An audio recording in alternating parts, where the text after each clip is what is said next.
Hey folks, we're here today to talk about Unmatched, and I've pulled all of my toys off the shelf to show Owen. It's got a lot of them too. Unmatched, and I just taught this to Owen, and we played one game of it. So Owen's going to give us sort of a first impression. I obviously have been doing this a while, and I'll talk about it a little bit more in depth. But so, what did you think? Well, I haven't really played a whole lot of skirmish games before. I've played some kind of dueling. You know, you're playing a two-player game against somebody, but this is my first. Which one did we? This was the one that we played with. Yeah. So we went with Sun Wukong, this monkey character, and then we had Bloody Mary. Yeah. So the monkey against the mirror.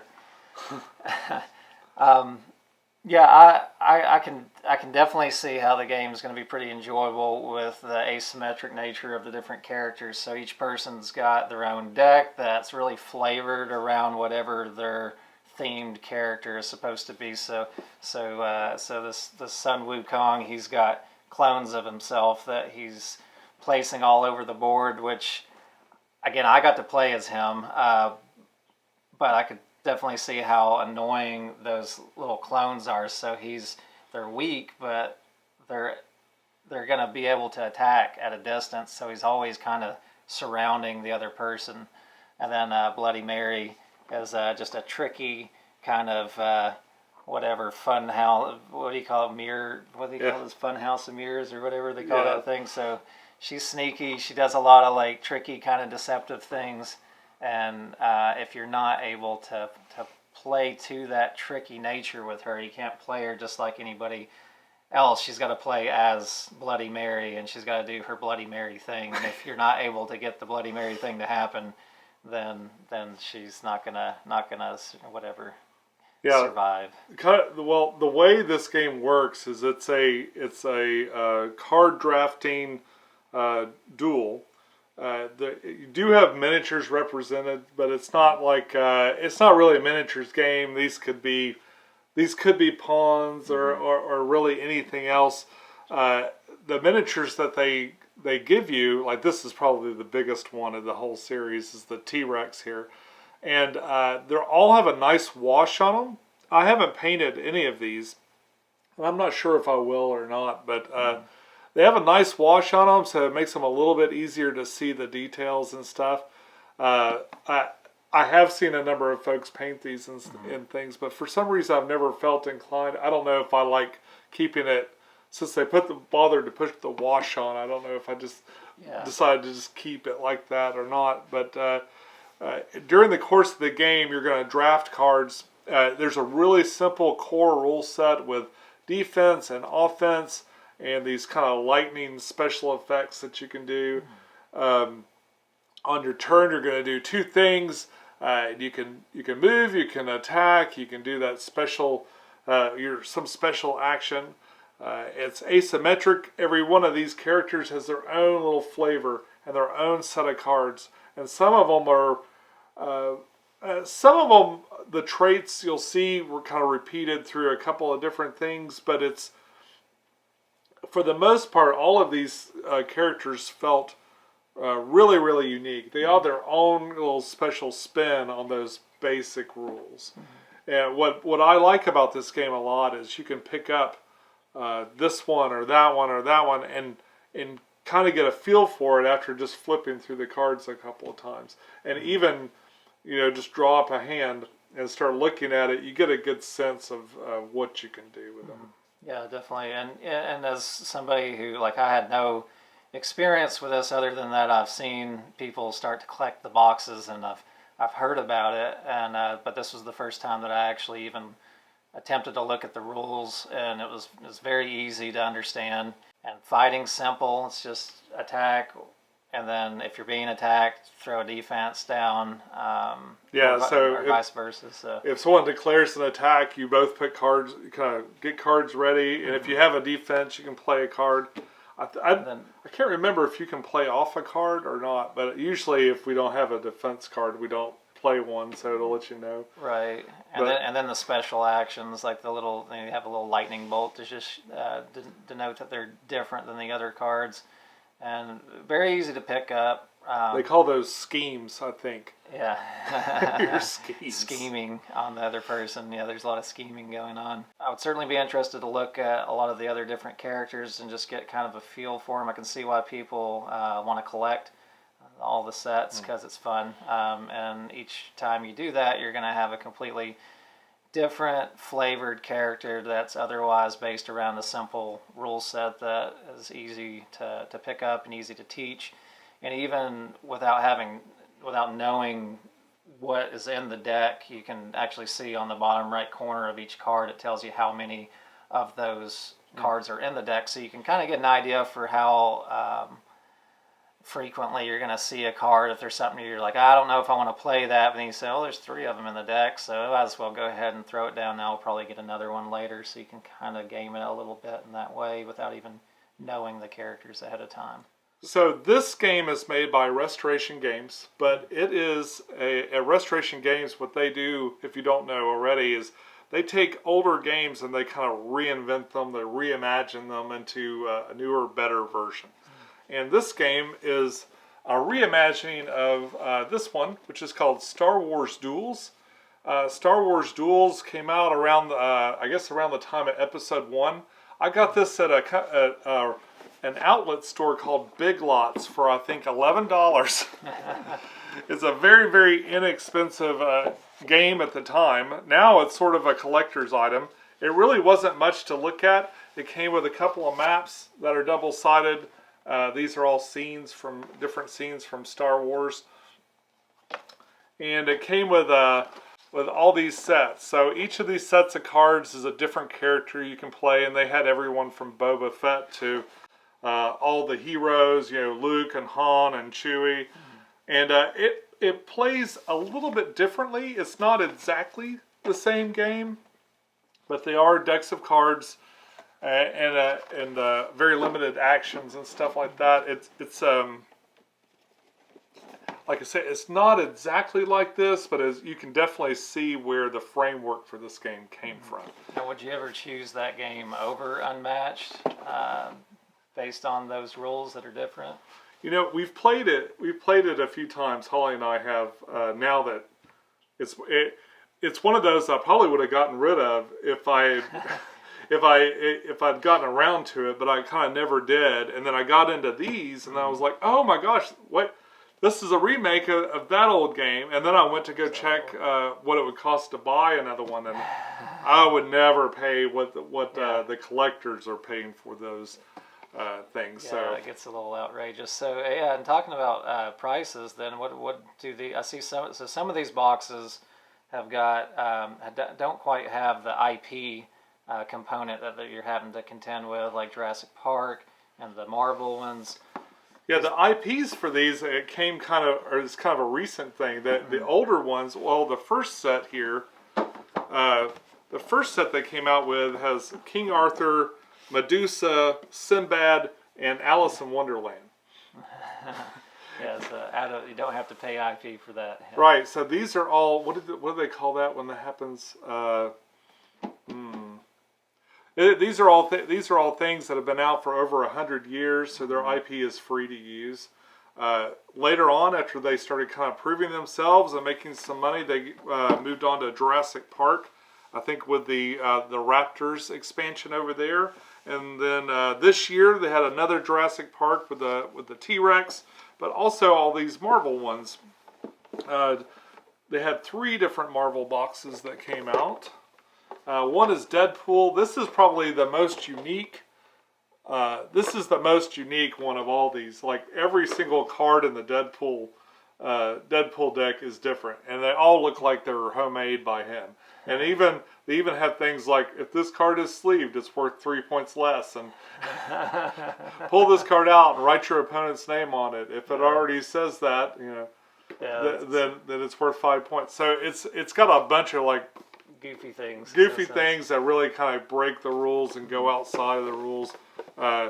You've got Bruce Lee, who's kind of sits on his own in this box. He's incredible. I love to put Bruce Lee against like just random monsters from history and even the T-Rex. Yeah, that's an epic battle. Bruce Lee against the T-Rex. Yeah. He does pretty good. He does pretty Spin good. kicks, bicycle kicks. Yeah, the T-Rex is kind of relentless. It can kind of get to you from anywhere on the board since it's so big, and it can attack from like any space around it. So, yeah. Yeah, I actually I had a look after he pulled the miniature out for the T-Rex. I wanted to see what his cards were like, and just as another example of the asymmetric nature, he doesn't have hardly any defense, and he has a lot of health to start off with, like probably like twice as much health as the other characters I was seeing almost. But a lot of his cards are reckless, so they're mostly attacking, and well, like you said, he can attack from 2 spaces away, and most of his attacks also damage him. So he's just running through, breaking into things. It does remind you of the theme of that character from the movie, because he's running through, just breaking into things. He's not knocking into stuff, trampling through fences and doing all kinds of harm to itself. Yeah, so he's not being aware of his surroundings as he's just tromping through and going in for the attack. So it's just another example of an interesting asymmetrical character. If you're interested in picking up this game, I recommend one of the box sets. These Marvel ones they contain 3 characters. These Legends box. This is actually a little difficult to find nowadays because it's kind of the older one, but maybe used you could find it. The Cobble and Fog is a big favorite. A lot of people love this one. It's got the Invisible Man and Dracula, Jekyll and Hyde, and Sherlock Holmes. Some of the best characters made for this game. Now, are there any of these that you don't have? Is this the complete set?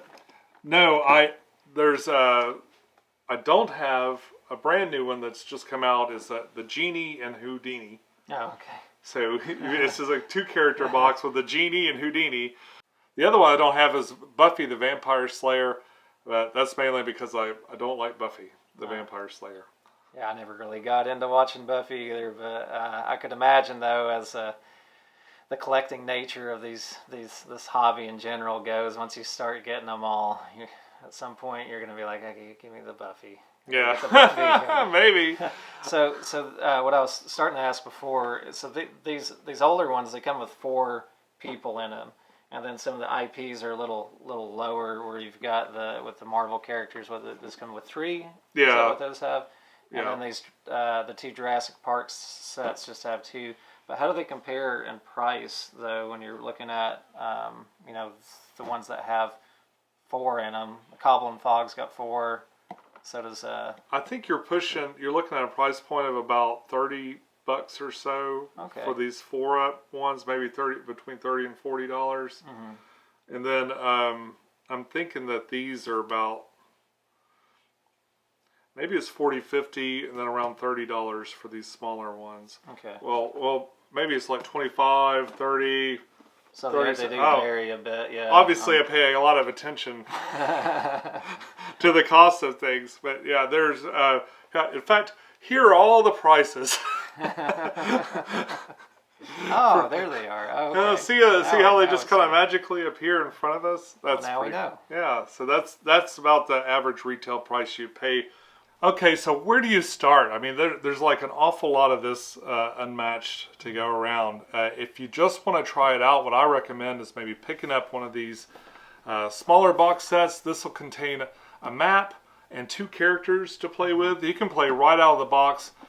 You could buy one of these and never get another box. Are you going on vacation? You need something really small so your 2 kids can battle out. You could take this to a pub or a restaurant or whatever and put it out. The maps really aren't terribly big. The footprint on it is pretty small too compared to any other board game, it seems like these days. You could easily get into one of these for probably $20 or so, $25 or so, and see if you like it. And if you like it, maybe you spend a little bit more money on some other box set. I really love the 4-up box sets. Cobble and Fog's probably my favorite one. The Marvel ones are fun too. Like I'm a big fan of Moon Knight and Ghost Rider. and so box sets like this was was a no-brainer for me. And I like the Marvel ones. Add a little bit. Each one has they'll have a slightly different map. Like each one of these will contain at least one map. Sometimes they're double-sided and there'll be two maps. But a lot of these will have at least one map, and usually the different maps will have a different kind of special rule that they do. Like some have doors that you can open and shut. The one we played on has elevated areas that cause more damage if you attack from there. Mm-hmm. So there's a wide variety in each of these box sets that you pick up. And there's a couple of YouTube channels dedicated specifically to Unmatched.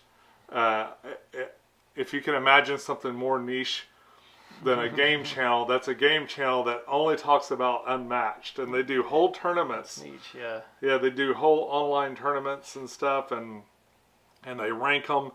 Some of their videos are hours long, where they discuss the rankings of these things. See, that's where I don't, again, where I talked about in the very beginning that I haven't really got into a lot of skirmish games like this, because I feel like I would not want to play through a whole tournament, but it'd be fun to play a few rounds of it. It's a fairly light game, so it'd be fun to try out some new characters, and then I'm probably going to want to try another game out after a little bit. Yeah. I don't want to play it 10 times in a row. I would get But some people really like that, and that's what with that skirmish nature, they love those little quick. I remember one of the first times I was seeing people get into some kind of a similar hobby, and they were playing, I think, those little hero clicks things or whatever, but they're essentially another skirmish game that you're going in after. And I could see how it'd be fun to have one big epic skirmish and then move on as you go. But I've got a box of those somewhere over there too. Yeah.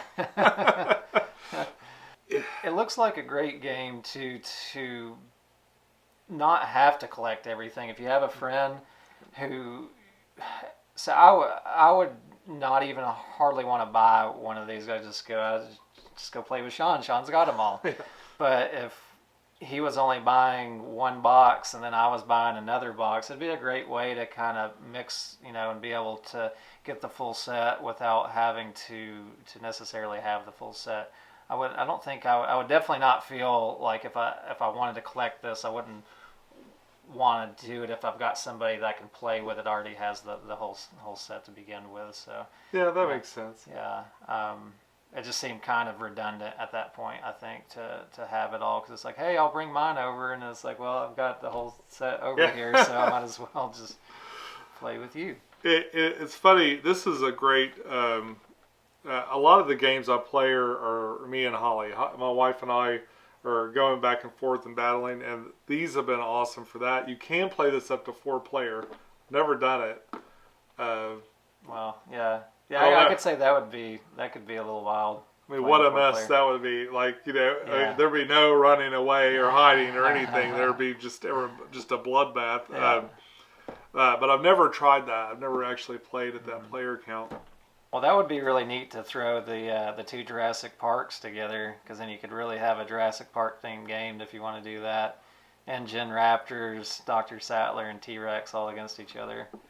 That would be interesting, because you've got the little dude, the dude that was hunting the raptors. Clever girl. He's the hero, and that they're fighting against, and he's got little traps, little Engine traps and stuff that they put out. Maybe a little vanilla for this game to do something so themed like that, because all these characters are so different from each other, and it's kind of what the game's going for, is to mix weird, funky battles together that you would never expect. Like you could have Bigfoot against Little Red Riding Hood. And well, that's a classic question. Game. Like when you're a kid, you're like, who would win against exactly Superman versus the Hulk? Now we can find out. Yeah, so now you can simulate many different scenarios where the Invisible Man is battling a T-Rex. It's pretty much like, who wants to fight a T-Rex? That's well, I guess that's about it for this. It's a fun game.